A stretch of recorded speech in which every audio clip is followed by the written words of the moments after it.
जी doctor साहब, जैसे कि अली खजर साहब शिकायत कर रहे थे, अब 2025 में आप क्या एक्सपेक्ट कर रहे हैं सर? स्टेबिलिटी तो आ गई, ग्रोथ और रिफॉर्म पे पाकिस्तानी हुकूमतों का हमेशा से जो कहते हैं ना ट्रैक रिकॉर्ड बहुत खराब रहा है। Will 2025 be any different?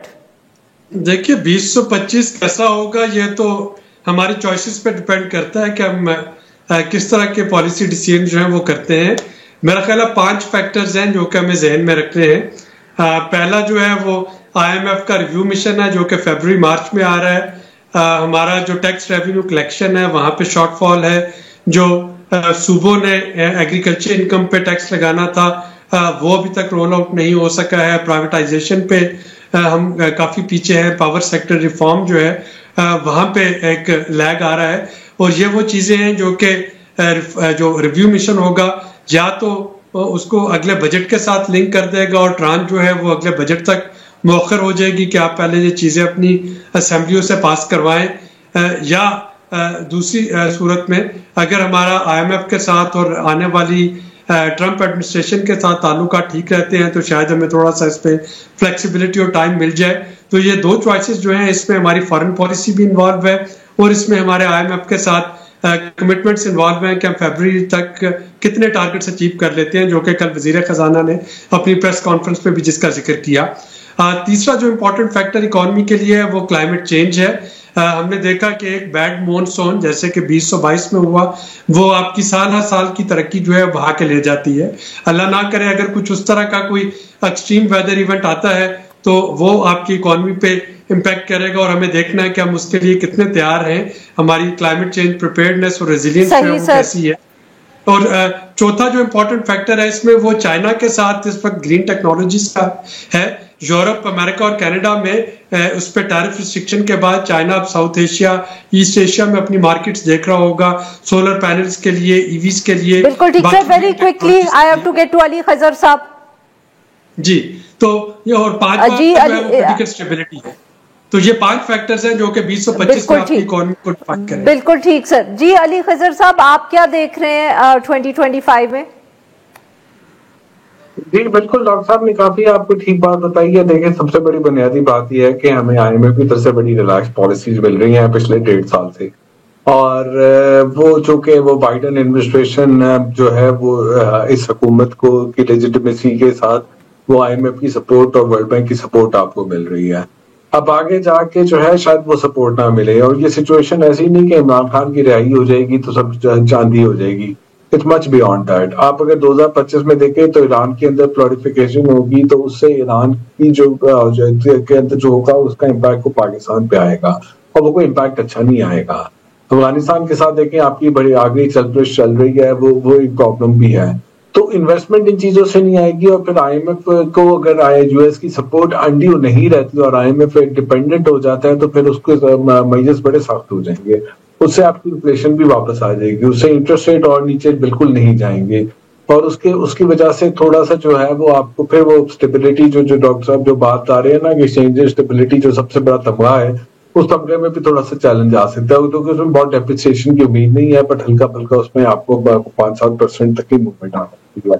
तो ये सारी चीजें हैं, इनको लेके देखना है। और प्रॉब्लम ये है कि हमारे यहाँ रिफॉर्म्स कोई नहीं हो रही। प्रॉब्लम ये है कि हमारे एनर्जी सेक्टर का मसला ठीक नहीं हो रहा।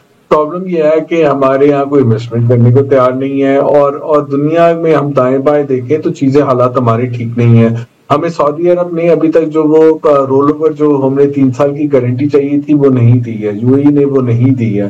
IMF कहता था कि आपको रिटर्न डॉक्यूमेंट चाहिए, वो उन्होंने रिटर्न नहीं दिया इस साल का। उन्होंने मरते मरते रोल ओवर कर दिया है, उसमें खामोश है। क्या वो खामोश रहेगा? क्या आपकी ग्रॉस फाइनेंसिंग गैप के अंदर जो और है जो सऊदी ऑयल फैसिलिटी नहीं आई क्या उस पर खामोश रहेगा?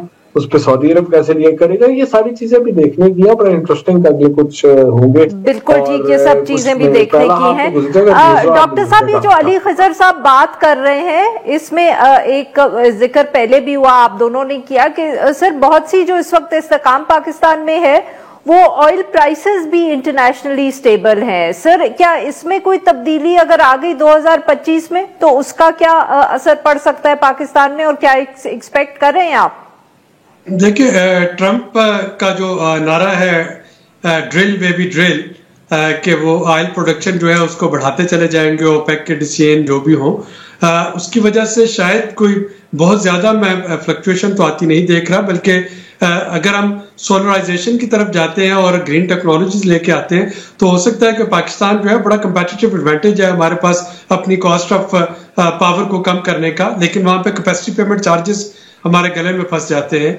अगर ये पावर सेक्टर रिफॉर्म में कुछ बेहतरी आ जाती है तो यकीनन इस पर ग्रीन टेक्नोलॉजी जो है और जो ऑयल की कीमतें आलमी मंडी में है ये पाकिस्तान के एडवांटेज में जा रही होंगी। अली खजर साहब, सर ये आप भी इससे इत्तेफाक करेंगे कि पाकिस्तान जो है वो सोलर को अगर पे ज्यादा तवज्जो दे तो वैसे भी जो हमारी इंटरनेशनल ऑयल मार्केट्स के ऊपर डिपेंडेंस है उसमें हम कमी ला सकते हैं। कैपेसिटी मार्केट दूसरी तरफ अगर कैपेसिटी चार्जेस का भी मसला है जैसे डॉक्टर साहब कह रहे हैं। जी, एनर्जी का मसला तो हमारा कोई ठीक नहीं होना, it's more of the same problem जो रहेगी। सोलर पेनिट्रेशन बढ़ती जा रही है, उससे ग्रिड की कंजम्पशन कम होती जा रही है और ये प्रॉब्लम बढ़ता जाएगा। और आपने जो आईपीपी के साथ मुआहदे कर लिए हैं उसको हमने खत्म करके देख लिया क्या हो सकता है, उसमें हमें कुछ खास बचत नहीं होनी। हमें जो चीज चाहिए जो हमें बेहतर काम करने वाला है कि वो जो टैक्सेस हमारे बिजली के ऊपर है जीएसटी और दूसरे टैक्सेस उनको कम करके हम पेट्रोलियम साइड पे हम टैक्सेस बढ़ा दें। ठीक है, हमें ये चाहिए, इससे होगा कि ग्रिड की कीमत कम होगी तो ग्रिड पे कंजप्शन बढ़ेगी और सोलराइजेशन की पेस थोड़ी स्लो हो जाएगी। और उसके साथ हमें जो है दूसरा ये चाहिए कि नॉर्थ और साउथ की प्राइसेस फर्क कर दें, जहाँ पे बिजली ज्यादा है वहां पे आप उसकी कीमत कम कर दें, बट ये ऐसा होना नहीं है। तीसरा हमें ये चाहिए कि जो हमें चाइना से निगोशिएट करके हम उनके डेट को रीप्रोफाइल कर दें जो 2050 के, तो चाइना हमारे से कोई इतना खुश नहीं है। तो मेरे ख्याल में मोर ऑफ द सेम ही रहेगा और ये तीनों चीजें होना, पहली चीज जो मैंने आपको बताई थी वो IMF से करवाना बड़ा मुश्किल हो जाएगा। दूसरी चीज जो मैंने आपको बताई थी वो पॉलिटिकल प्रेशर इतना है कि नॉर्थ और साउथ के अंदर प्राइस कम हो जाए, फर्क हो जाए, वो कोई नहीं मानेगा। और तीसरी चीज, चाइना आपसे बहुत नाराज है सिक्योरिटी मामलात के ऊपर और आप मतलब उनसे और कहते हैं कि सेकंड है वो न्यूक्लियर जो है वो उसकी वो भी दे, प्रोटेक्शन दे, तो वो इस तरह की चीजों पे वो ये चीजें नहीं हो पाएंगी। तो मेरे ख्याल में एनर्जी में मोर ऑफ द सेम चलता रहेगा, जो सूरत हाल है उसी तरह की सूरत हाल है कि उसमें ये है कि चूंकि इंटरनेशनल ऑयल प्राइसेस नीचे हैं और चूंकि आपका रुपया डेप्रिशिएट नहीं हो रहा, चूंकि आपकी इंटरेस्ट रेट इंटरनेशनल और लोकल दोनों नीचे हैं, तो उससे कैपेसिटी पेमेंट जिस तरह बेहंगम तरीके से पिछले 2-3 साल में ग्रो की है, आप उस तरह से ग्रो नहीं करेंगी, तो कीमतें यहीं पे तकरीबन रहेंगी।